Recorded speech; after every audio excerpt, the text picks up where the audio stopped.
Unit 2 fibre reinforced polymer இது வந்துட்டு எஃப்ஆர்பின்னு சொல்லுவாங்க.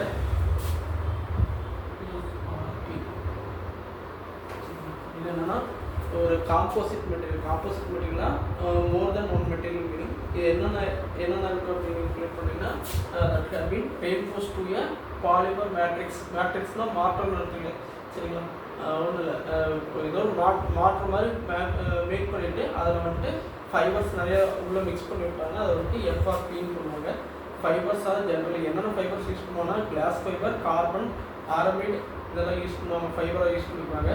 சம்டைம்ஸ் அது இல்லாமல் பேப்பர் வுட் ஆஸ்பெஸ்டஸ் அதெல்லாமே வந்துட்டு ஃபைபர் யூஸ் பண்ணிக்குவாங்க. இது மோஸ்ட்லி கன்ஸ்ட்ரக்ஷன் இண்டஸ்ட்ரியில் வந்துட்டு பேனல்ஸ் மேக் பண்ணுறதுக்காக யூஸ் பண்ணுறாங்க. எஃப்ஆர்பி ரெயின்ஃபோர்ஸ்ட் காங்கிரீட்டை பேனல்ஸ்னால் நம்மளுக்கு திக்னஸ் கம்மியாக இருக்கும்.